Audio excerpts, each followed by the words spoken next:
Det homøostatiske system består blandt andet af insulin og glykogen.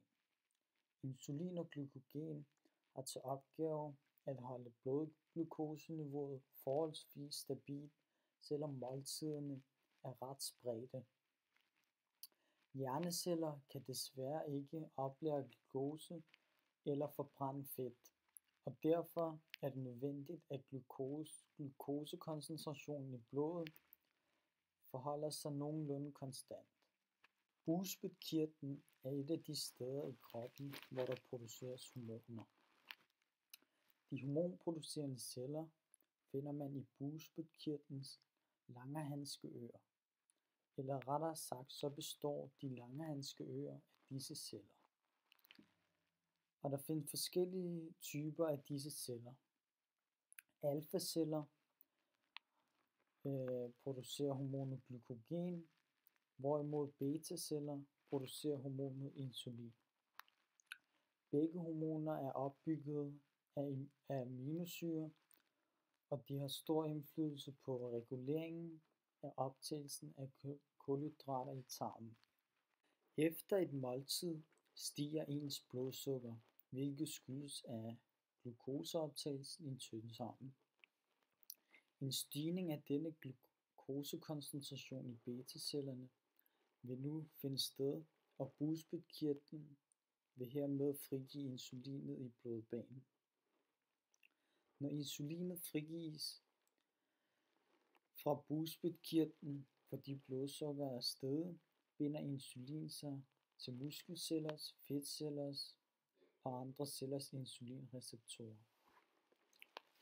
Når det sker, sendes der et signal ind til muskelcellen, altså målcellen, og herved sætter proteinkanaler sig nu fast uden på cellemembranen. Disse proteinkanaler modtager glukose, der passer perfekt til bindingsstedet på proteinkanalen.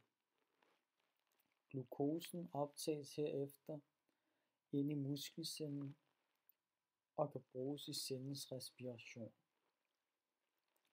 Herfra vil insulinet nu begynde at sætte gang i dannelsen af glykogen. I leveren hjælper insulinet ikke med at optage glukose, den vil i stedet stimulere omdannelsen af glukose til glykogen. Blodet fra de Langerhanskeøer føres hen til leveren, hvilket betyder, at insulinkoncentrationen i leveren er højere end noget andet sted i kroppen. Kort sagt, så fjerner insulinet kulhydraterne fra blodbanen, og blodglukoseniveauet kan hermed forholde sig stabilt. Mellem et måltid vil cellerne bruge glukosen, og logisk nok, så vil blodglukoseniveauet dermed falde. Alfacellerne vil nu begynde at frigive glukagon i blodbanen, som herved vil føres hen til receptorer på leveren. Der vil dog ske den helt modsatte effekt af, hvad der skete med insulinet, i og med at blodsukkerniveauet vil stige.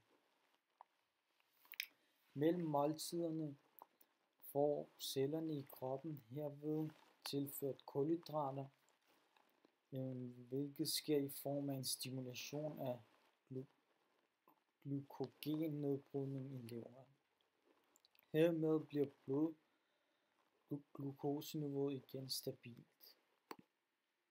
På denne figur ser man to kurver, som fortæller noget om blodsukkerniveauet over tid efter et måltid for en rask person og en person med sukkersyge. Den blå kurve er for den raske person, og den røde kurve er for den sukkersyge person. Det høje blodsukkerniveau for den røde kurve skyldes af, at den sukkersyge persons betaceller ikke kan frigive insulin, eller rettere sagt, så kan de ikke frigive nok insulin. Efter et måltid vil blodsukkerniveauet derfor stige markant, i og med at den manglende insulin vil gøre, at kroppens celler ikke kan optage glukosen fra blod.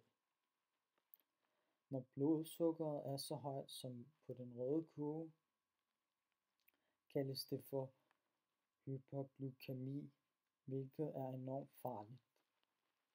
Det høje blodsukkerniveau kan eksempelvis beskadige blodkarvæggene og føre til overforkalkning, hvilket medfører større risiko for blodpropper. Proteiner kan via de beskadigede blodkarvægge også trænge fra blodet og ud i vævet, hvilket ikke er alt for godt. Flere af kroppens organer, såsom øjnene, nervesystemet og nyrerne, vil i en vis grad miste deres funktioner. Generelt set så vil det høje blodsukkerniveau i længden forringe blodkredsløbet, men heldigvis kan dette normaliseres og behandles ved hjælp af insulinindsprøjtninger i blodbanen.